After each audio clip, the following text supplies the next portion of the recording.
Past the hour. Look at your screen. Could the biggest science project ever lead to the end of the world? Look at this animation on your screen. It's called the Hadron Collider. It's going to be turned on this weekend for the very first time, and it could unlock the secrets of the universe and its creation. But some fear that it could create a black hole capable of swallowing the entire Earth. That's animation of the actual Hadron Collider there. And joining me now is Dr. Michio Kaku. Am I always saying that right? I hope I'm saying that right. That's right, Michio Kaku. Okay. You are a professor of theoretical physics and the author of New York Times bestsellers, Physics of the Impossible. Great book. Check it out. Okay. I'm very excited about this. It's a 17-mile build, this thing underground, right? Explain to us what we're actually talking about here. This machine is bigger than the city of Geneva, which is right next door. Protons will be circulating 17 miles in circumference in a ring. They'll be slammed together to recreate a piece of Genesis.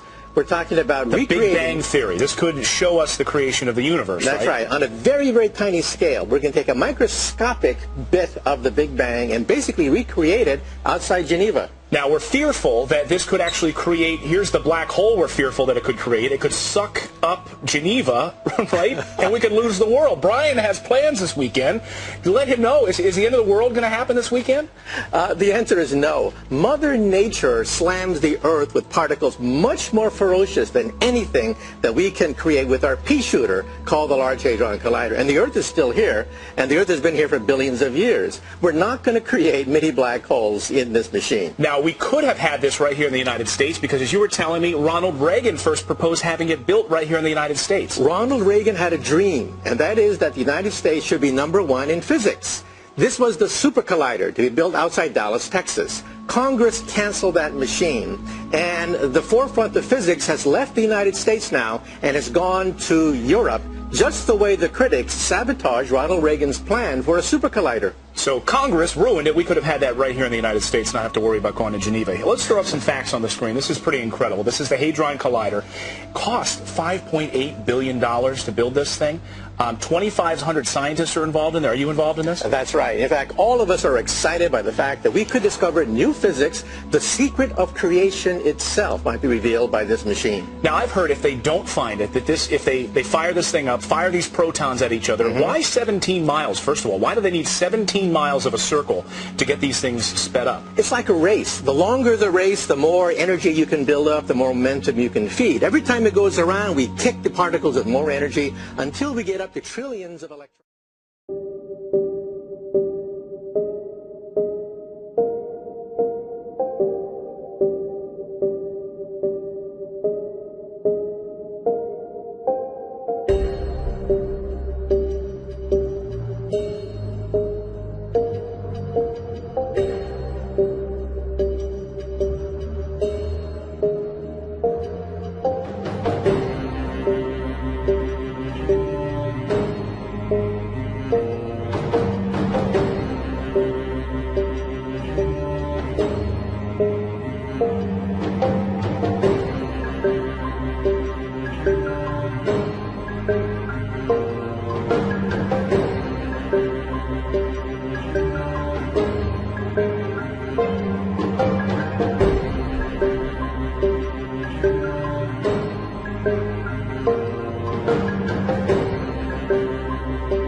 tornado moved slowly 6 miles through the center of Joplin. The town is now effectively cut in half.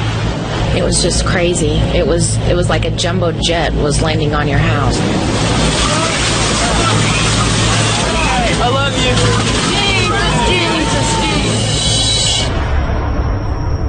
you. It's just flattened. I really was not prepared for what I saw when I got down here. Search and rescue crews sift through the rubble trying to locate missing loved ones, and the death toll moves past 100. It is a huge monumental flood. We're living historic times at this point. We've almost had a foot this morning, and it will continue to rise and inundate areas of the city. We're seeing entire trailer parks engulfed with water, people having to grab their belongings and move out. We need FEMA, we need Red Cross, we need every kind of help that we can get. You don't give up on your home. Keep fighting.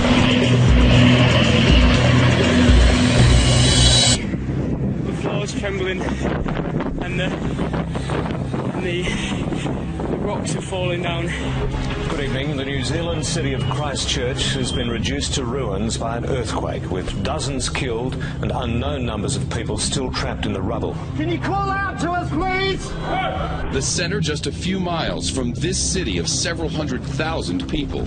I mean, looking around, there was just, people hysterical, not knowing really what to do next. Magnitude 6.3 quake left a lasting impression on the landscape and on the people. Flames raging out of control in northeast Arizona. This is exactly the kind of thing we hoped wouldn't happen. The way this thing is working, you may not have that much time. Fire officials are putting out the order to hundreds that it's time to move to safety. We packed up for everything that we could. Memories and clothes. We don't want to leave. I'm going to cry. We don't want to leave. Really turned into more of a swing. Large chunks of buildings fell to the streets as people rushed for cover. The skyscrapers nearby were swaying like trees in the wind. I did think at one point that I really might die here. And then round 2 as the tsunami sirens wail. You're seeing live footage of a tsunami engulfing the port area. When the ominous Black Sea attacked this island nation Friday, it left behind a massive trail of destruction that is getting worse by the hour. A giant tsunami wave crashes into the Fukushima Daiichi power plant, seriously damaging the building's reactors. The Japanese Prime Minister Naoto Kan said today the disaster is the worst crisis for Japan since World War II. It is staying on course to head north, with major American cities still in its crosshairs. Shelves emptying in the scramble for last-minute supplies and food to last 3 days. New York evacuated about 137,000 people in the low-lying sections of Manhattan. What we also saw was a lot of flooding. We're talking ankle-deep, knee-deep, waist-deep. This is chaos. I never saw anything like this in my life. The Weather Service in Birmingham, Alabama has issued a tornado warning for Tuscaloosa County. The tornado warning means that tornado has been spotted heading for your area. Seek shelter in an interior. This has been the country's worst and deadliest tornado outbreak since the Great Depression. Governor Deal declared a state of emergency in 16 counties. You'd think the death toll will go up. Yes, sir. And we drove Phoenix. It was more than 1.5 miles high. Take a look at this. It came roaring into town at 60 miles per hour. 1 man dead, more than a dozen injured in multiple pileups involving 24 cars, trucks, and semis across Arizona Tuesday. It reminded me of footage I've seen of war zones like in Iraq. Smoke everywhere. The quake registered 7.2 on the scale, strong enough to cause serious damage. Thousands panicking rushed into the streets. Rescue teams have been working furiously, digging around the clock to try and rescue those that are still caught beneath the rubble. 2 days after that massive earthquake struck, a miracle in the rubble. A 2-week-old baby pulled alive from a collapsed building. Earth, the only life-sustaining planet in our solar system. Yet throughout its history, our world has been a planetary punching bag. Anything that crosses the orbit of Earth could one day slam into the Earth. At this very moment, violent celestial heavyweights roam the universe and threaten to deal the Earth a knockout blow. The power would be like setting off the whole world's armament at one time. It would be like standing next to Hiroshima all over the world. Everything in us would get ripped apart, and your body would fly off to infinity. But some scientists and former astronauts are not willing to go down without a fight. They're racing to track down these cosmic killers before they trigger Armageddon.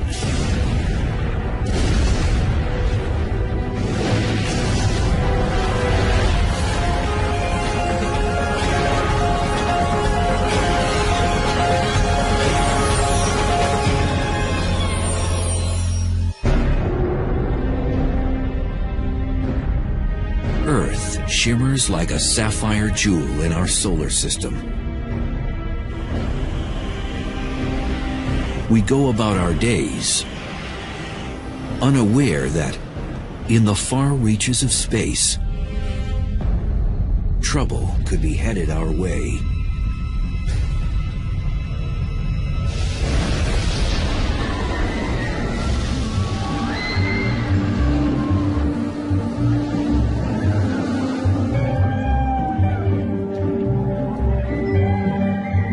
Our solar system is a lot like an amusement park. Earth and most of the other objects carve predictable paths around the sun. Normally, everything is calm and smooth. But at times, things get chaotic and violent.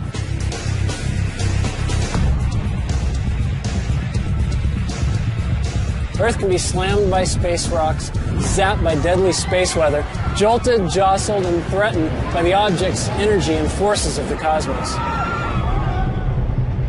The Earth is on a cosmic thrill ride, one that often involves extreme danger. When you're moving fast and on a predetermined path, you hope nothing crosses it because there's nothing you can do. Nicaraguan border goes right down along. Former astronaut Rusty Schweikert knows firsthand how dangerous celestial objects can be. In 1969, he piloted the lunar module during the Apollo 9 mission. Now, Schweikert is ready for more than a cruise through the cosmos. He's sounding alarms about the dangers of one particular asteroid named Apophis, which got too close for comfort in 2004. It immediately got everybody's attention because the probability of impact was quite high. In fact, it was higher than any impact probability that we had ever seen up until that time. And Schweikert has a terrifying real-life example of just how damaging an impact from an asteroid even smaller than Apophis could be.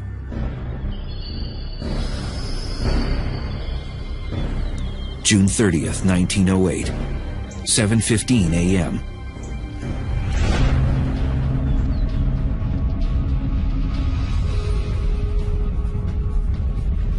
An object half the size of a football field plunged down from space at around 34,000 miles per hour and produced a stream of fiery gas behind it. Within minutes, the fireball entered our atmosphere and violently exploded above Siberia's Tunguska forest.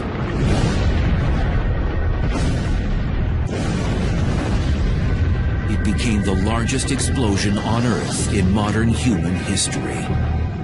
The blast sparked heat waves, which torched 80 million trees in an area over half the size of Rhode Island. Fortunately, no one died as a direct result of the explosion, because it was in a thinly populated area. If that asteroid hit just a few hours later, it would not have hit Siberia, it would have hit over Europe. And if that had exploded midair over any of the major cities of Europe, 1 million people would have died like that. For the last 100 years, the Tunguska explosion has been shrouded in controversy. Today, many scientists agree an asteroid caused the blast. Incredibly, it never even impacted the ground. Rather, it exploded 5 miles above Siberia's frozen ground. A small stony asteroid can't survive the plunge through Earth's atmosphere. When it smacks into the lower atmosphere, doing about 50,000 miles an hour, it's like an egg smashing onto concrete.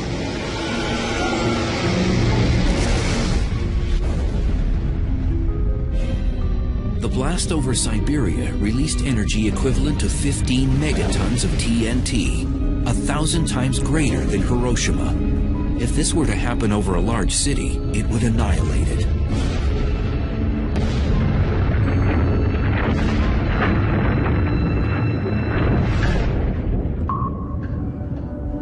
Scientists call these trespass routine. Most of the asteroids orbit in a neat belt between Mars and Jupiter, and we don't worry much about those. But when one gets away and all that mass and energy is headed towards Earth, that's when the astronomers start to worry. Oftentimes, these cosmic remnants get bumped out of their orbit and head on a collision course with Earth. Our planet's thick atmosphere vaporizes the vast majority of them. But a larger object can knock through our atmosphere and actually impact the ground. If you want to turn to the cosmos and look at the forces that would have us dead, asteroids striking are real and they're bad. It's happened before, it will happen again. 65 million years ago, an asteroid the size of a small city plummeted down from the sky. It exploded in the Yucatan Peninsula near the present-day Mexican village of Chicxulub with the force of 100 million megatons of TNT. It hits the Earth, cast billions of tons of Earth's crust into the atmosphere, cloaking Earth, blocking out sunlight, knocking out the base of the food chain, and sending a wave of extinction across the tree of life. It is believed the ferocious impact contributed to the mass extinction of the dinosaur. We can think of asteroids as being bad things, but were it not for an asteroid, we wouldn't be here today. Our mammal ancestors were running underfoot, trying to avoid being hors d'oeuvres for T-Rex. T-Rex gets taken out. Well, this opened up an ecological niche that allowed our mammal ancestors to evolve to something more ambitious than a rodent.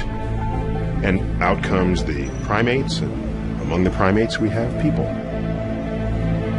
But ironically, the very kind of cosmic boulder that paved the way for humans to exist may one day wipe us off the planet.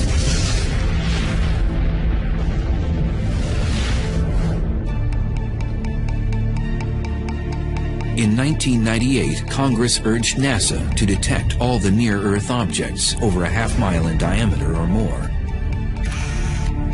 And what they found was unsettling. Over 850 NEOs in our vicinity. These asteroids are our closest and most dangerous neighbors in the solar system.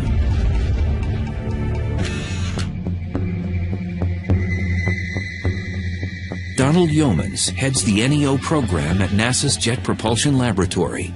He and his cosmic bounty hunters search for potential killers lurking in our solar system and put them on their most wanted list. Finding these near-Earth objects is somewhat akin to tracking hurricanes. As you track it day after day, you get a better idea of its orbit. You can predict where it's going. You have a better idea of how large it is and if it should hit the Earth, with what sort of velocity. By using telescopic technologies, NASA's Space Guard survey has detected over 90% of all NEOs deemed harmful. These frightening objects could strike the Earth with the energy greater than all the nuclear weapons on our planet today. Such an impact could trigger mass extinction. You wouldn't expect one to hit but every several 100,000 or millions of years. But if one did hit, it could wipe out a fair fraction of the population. So they're very low probability events but high consequence events. If they hit the Earth, they would have global effects. I mean, not only would you wipe out a continent with really heavy shock waves, but the ejecta would be thrown up in the air and come down all around the planet. The atmosphere itself would get to 1,000 degrees or so, and all the vegetation all over the world where that happened would flash into flames. Cataclysms could also occur with smaller objects. So Congress now asks NASA to locate all NEOs 500 feet in diameter, as wide as the Roman Colosseum. An object that big could decimate a metropolitan area or even a small state. And what worries scientists most is not the asteroids they've discovered, but the ones they have not yet found. At any given time, there's about 24 objects for which we can't yet rule out an Earth impact.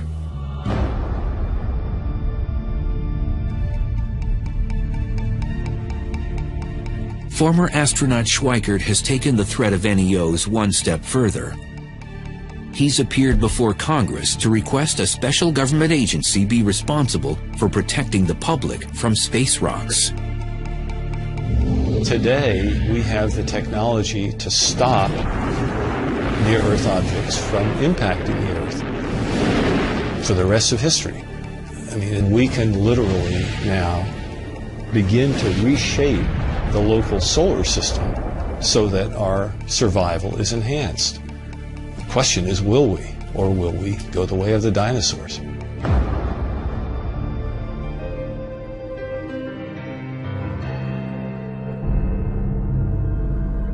But Schweikert isn't waiting for NASA or Congress to solve the problem. He has his own plans to save the planet from the next asteroid impact.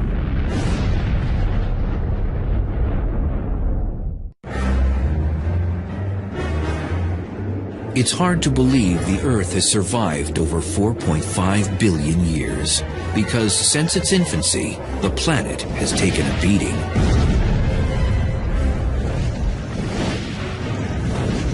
Like a boxer, our world is under constant assault from asteroids that enter our orbit each year.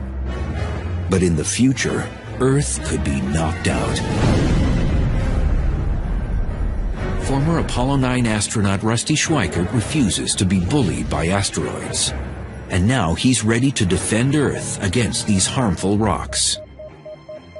We've discovered that there are these near-Earth objects flying by. And it again on Friday the 13th in April 2029. So in 2029, Apophis will come closer to us than our own communication satellites orbiting the Earth.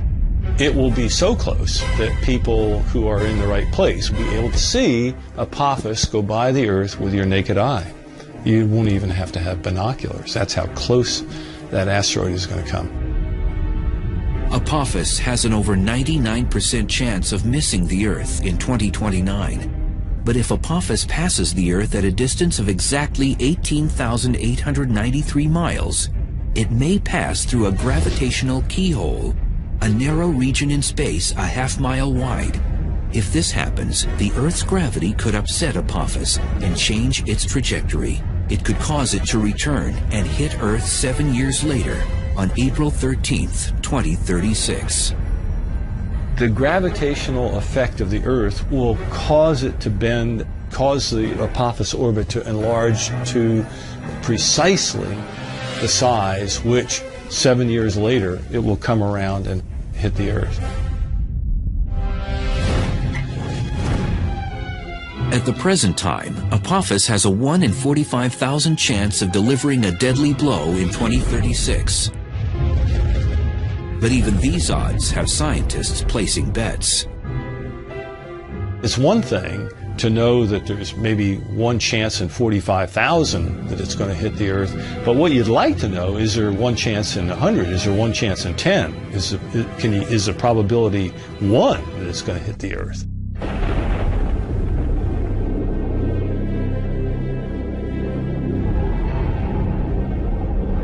Schweikert believes we must regard Apophis as we would any natural disaster. He's even mapped out where Apophis might strike. You have the date of the impact, the time of the impact, the orbital inclination, and you can make a map. And what that map shows is what I have called a path of risk that goes all the way across the planet. And I look at this and I see a high probability of impact and I say, whoa, where might it hit?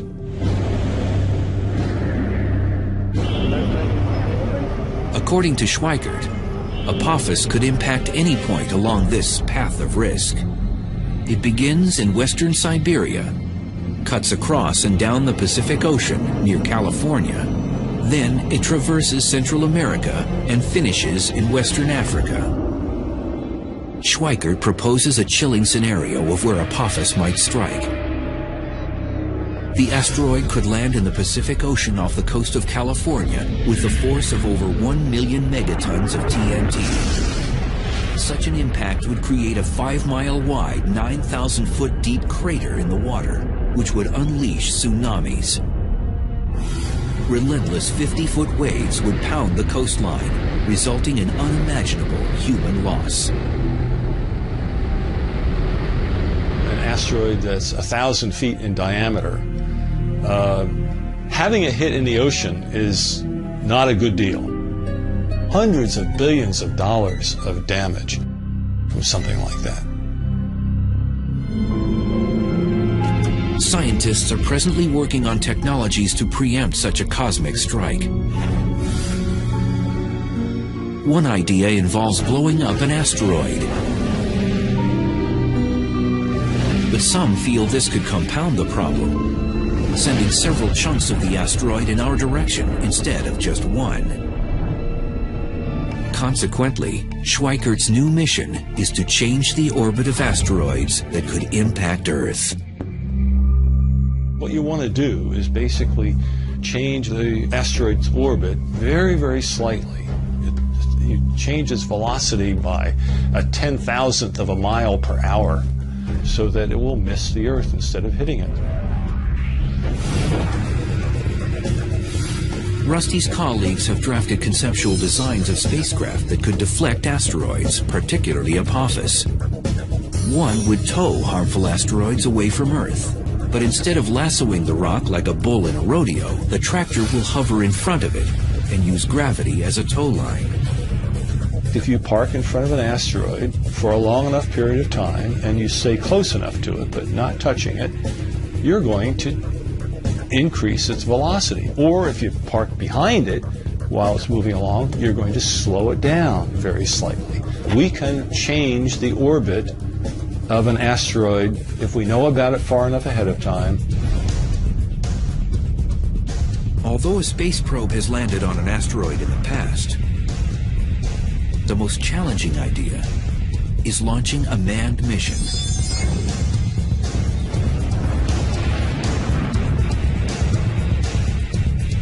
Once landing on the rock, astronauts could mount a radio transponder to track its whereabouts.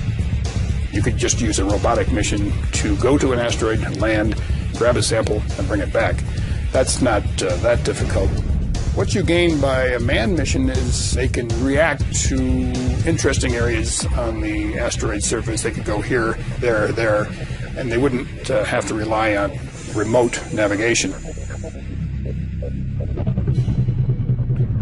Nicaraguan border. Schweikert insists we should remain on high alert regarding asteroid Apophis, and his cause hasn't gone unheard. Now the United Nations plans to draft a treaty which will include who will be responsible for deflecting killer asteroids. That would be a real crime if we are so irresponsible, knowing that this is going to happen, that we continue to do nothing about it.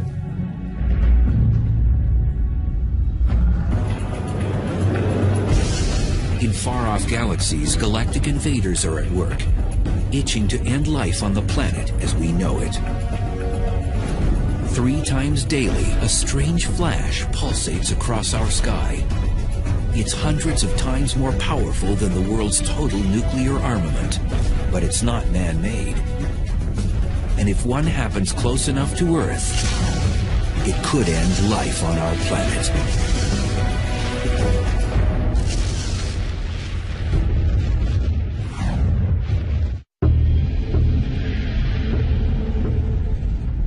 Most Earthlings are unaware of the potential hazards in space, but the list is long and growing. Imagine this.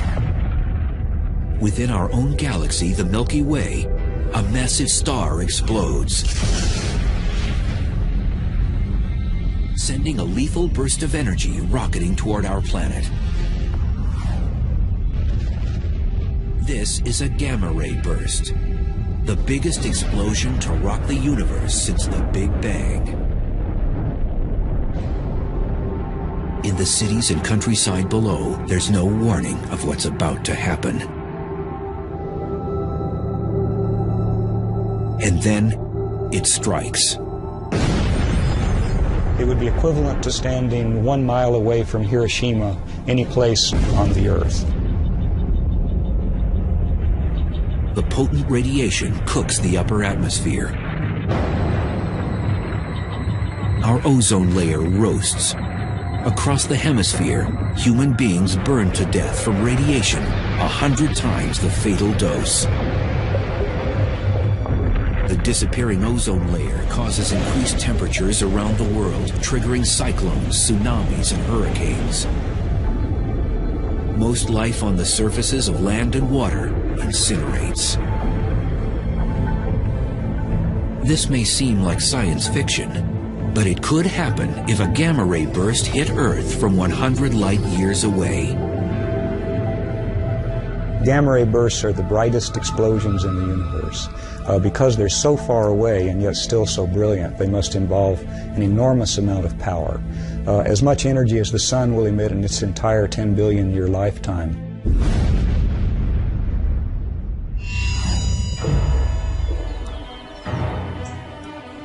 As a young student, Stan Woosley always liked experiments that go boom.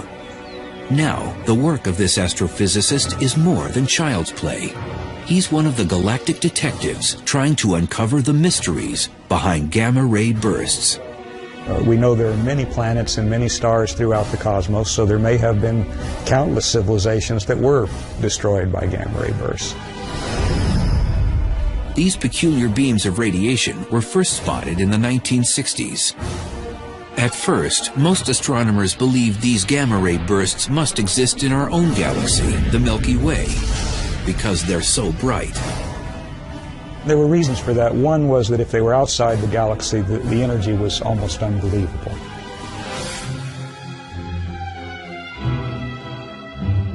But at the time, even the most powerful telescopes couldn't determine their location and distance, because the bursts lasted for a few seconds, then disappeared. But then astronomers wondered, what about their afterglow? Cosmic explosions typically leave behind some luminous residue that sometimes lasts for days or weeks. In the late 1990s, satellites used upgraded optics and X-ray detectors to finally capture a gamma-ray burst's afterglow. It became clear that gamma-ray bursts actually were cosmological, coming from very far outside of our galaxy, from millions and billions of light years away. And that meant their energy had to truly be astronomical. To get some idea of how incredibly bright a gamma-ray burst is, we could represent the brightness of our sun by this relatively dim LED, and we could represent the brightness of the gamma-ray burst by the very, very intense searchlight that's behind me. Isn't that incredibly bright? Unfortunately, with this comparison, the searchlight is not nearly bright enough to represent fully the gamma-ray burst, and in fact we would need 100 billion such searchlights to have an adequate comparison. The gamma-ray burst is equivalent to the brightness of 1,000,000 trillion suns. These massive bursts could decimate Earth. But what causes them? We are quite convinced that the common gamma-ray burst comes from the death of a massive star, at least 10 times the mass of the Sun. And such stars are quite rare, by the way. Woosley masterminded a groundbreaking model of how gamma-ray bursts may be created. When an extremely massive star dies, it collapses into a black hole. black holes are created when a collection of matter collapses to such a high density that light itself cannot escape. But Woosley proposes that some of the star resists getting sucked into the center of the black hole. As a result, a high-speed spinning disk of matter forms around it. Within seconds, jets of plasma shoot out from its rotational poles. These beams of energy unleash dangerous gamma rays into space. If you can imagine just trying to squeeze a fruit or some kind of sphere of some object into a very small space, things are going to squirt out. And in this case, the squeezing is done very rapidly, and you're talking about a huge amount of mass. At the same time the gamma ray bursts are ejected, the collapsing star explodes or goes supernova to the extreme. One of the reasons gamma ray bursts occur not 100 but 1,000 light years away, the Earth could still face apocalyptic destruction. If a gamma ray burst happened within 1,000 light years of the Earth, then it would be approximately 500 times brighter than the Sun and emitting gamma rays. The energy delivered to the Earth's upper atmosphere would be like 100,000 megatons of nuclear explosions. The ozone would be depleted. We'd have acid rain, but we'd also have flash burns, incineration of vegetation, perhaps something resembling nuclear winter. So there could be a global extinction of many species. Now, the far side of the Earth would be a special place to be, because gamma rays don't go through the Earth, and if you were on the other side, you wouldn't get flash burned. But the effects of depleting the ozone and changing the composition of the atmosphere would eventually come to the other side, and there the effects are unknown. Statistically, this ghastly scenario has a 1% chance of happening once in the Earth's entire lifetime. But even these odds aren't reassuring if you're living on the planet at that very moment. If you're caught in the beam, that's a bad day for you. If one of these happens in your galaxy and that beam is coming your way, go hide in a cave, because this is very high energy radiation. It's the kind of energy that will decompose your molecules, and you just don't want to be around when that's happening. There currently are no defense measures to shield us from gamma ray bursts if they happen close to Earth. They travel at the speed of light, 186,000 miles per second. By the time we detect them, they will have already struck our planet. Gamma ray bursts could pose a hazard to the Earth or to anything living that came within their bore site, but as we've seen, they're very infrequent. And there are other things in the heavens and on the Earth that are much more dangerous. Cataclysms routinely erupt in some corner of the universe. And one day, something will snuff out Earth.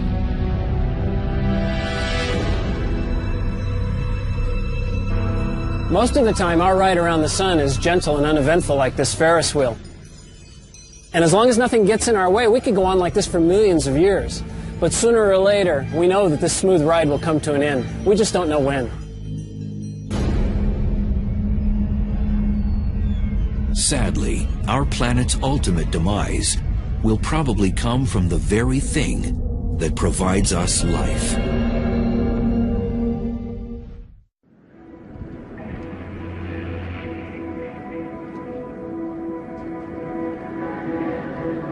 Earth maintains a cozy lifestyle, being third rock from the sun. For over 4 billion years, the sun has been an ally, warming and feeding our planet. But in time, our solar heater will become our enemy.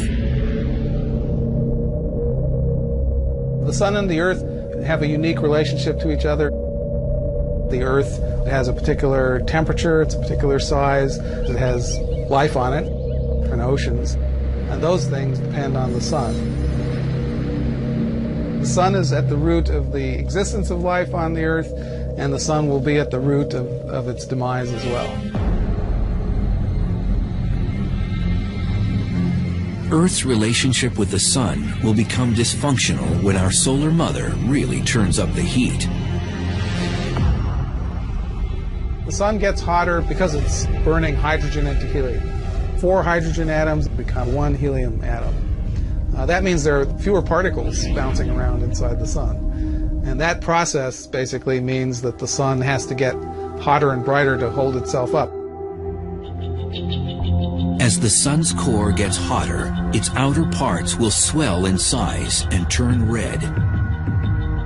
If you have a bonfire, you have all this wood there, you build it up, and at some point enough logs get burnt and the thing collapses and you get this huge burst of sparks and it gets much brighter. In a sense it's like that because the sun is right now burning hydrogen into helium, and the helium is the ash of that, if you like. And then as the sun collapses enough, the ash relights and the helium burns into carbon. And that's when things get really hot. At this point, the sun will expand into a red will melt. The whole planet would be a glowing ball of lava.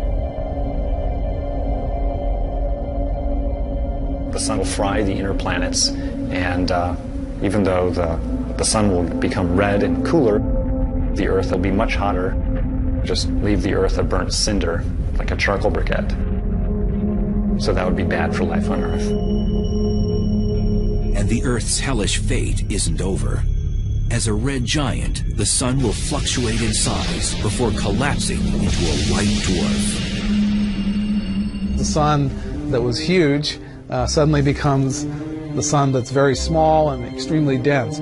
It's only about the size of the Earth, sitting down there at the center of our solar system, very much fainter than it used to be, and then everything cools off. And then that object is no longer generating energy either, so it begins to cool as well. So the final fate of the solar system will be to cool off and freeze. Humans will probably have relocated to another planet or become extinct before the sun turns Earth into a snowball. However, the sun may dry up our world much sooner. If the sun doesn't get us at the time of the red giant phase, it may well get us earlier by just becoming bright enough to cause the oceans to evaporate. Water is an essential component for all life. And so if the Earth actually loses all its water, then that's another reason why life might disappear from the Earth, and it would again be the sun's fault. There may be ways for Earth to win a stay of execution. As the sun is swelling, it also begins to lose mass much more rapidly than it's losing it now. And of course, if it's getting less massive, it has less of a hold on the Earth will move further out into a larger orbit. And so it's kind of a race between the growing sun and the growing heat from the sun and the Earth actually moving, a little bit away from that fire that's getting too hot.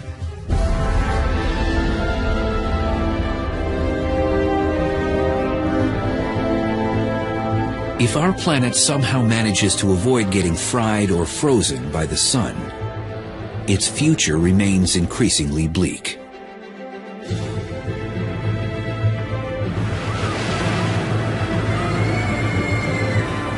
This place is full of adventure. Rides that put your stomach up into your throat, things that collide, scary stuff. It's a lot like riding around the sun on planet Earth. But when Earth gets smacked or when things start to come apart, the ride could really be over.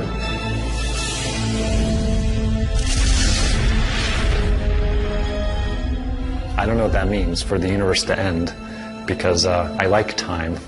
I live in it. So it's hard to imagine time ending. Today, scientists contemplate our inevitable fate. In the distant future, the Earth and the entire universe may face the ultimate cosmic monster.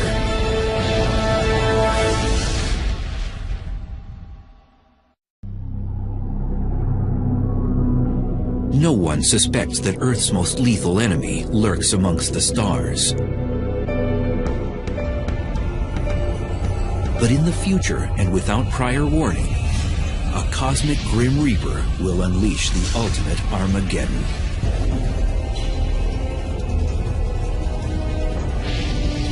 the dark villain will stretch apart the universe. Galaxies themselves will split apart. Stars and planets will tear to shreds. The ultimate apocalyptic event is being called the Big Rip. And when it begins, it won't stop until every atom and nuclei in the universe are mincemeat.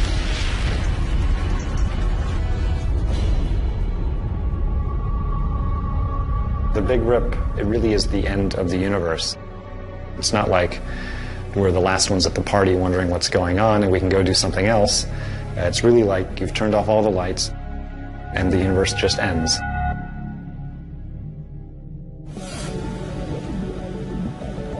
Innovative physicists Robert Caldwell and Mark Kamiankowski proposed the notion of the Big Rip, a grim hypothesis about the final fate of the universe. We used to think that the universe, which is currently expanding, could reach a point of maximum expansion. The Big Rip is the idea that the expansion will not only continue and accelerate, but rip everything apart as it does so.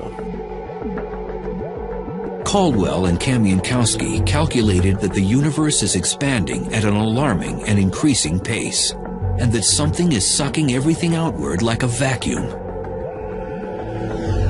Acting like a galactic vice squad, these young scientists hunt for the cosmic killer.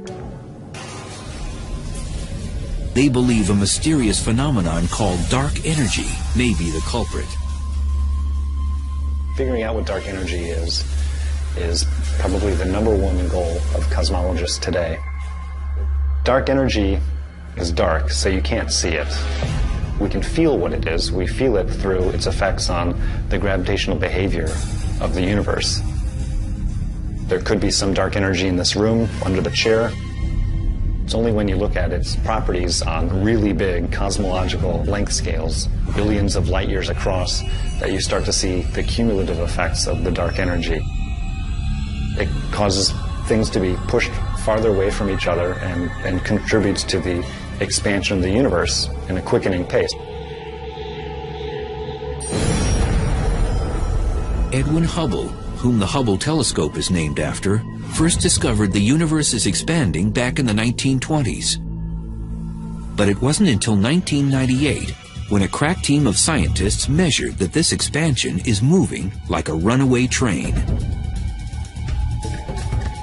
A nice analogy is to imagine that the universe, our three-dimensional space, is like the surface of a rubber balloon that I'm blowing up. Okay, I'm going to blow up the balloon as a demonstration of the effects of the expansion of the universe. As the balloon gets bigger, that's the depiction of the expansion of galaxies. There's a galaxy. Another one. Where's our galaxy? Okay. We live there. Okay. That's our home. As the universe expands, every other galaxy gets farther away from us.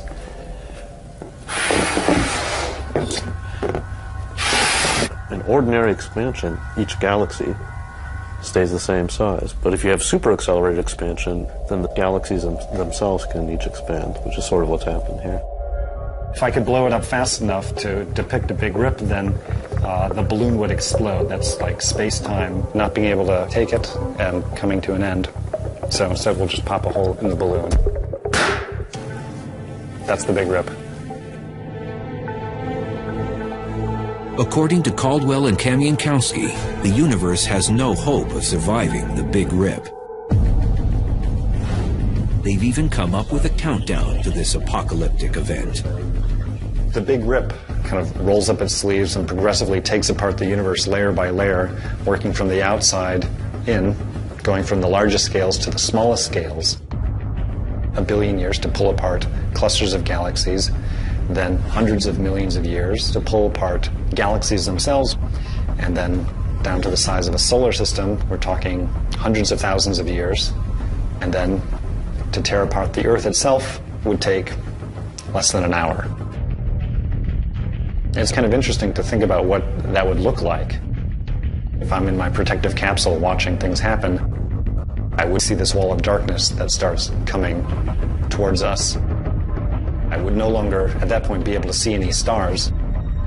The Earth, layer by layer, will be peeled off and ejected away.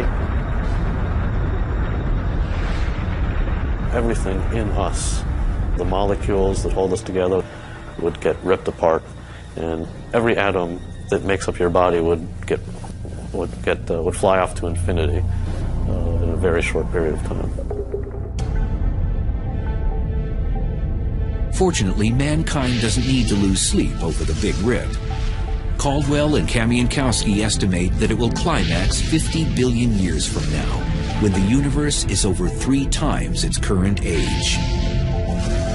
What's really fun for us is to try to figure out whether this is actually what's going to happen, to paint the science fiction scenario of what might happen and to think what might happen to us.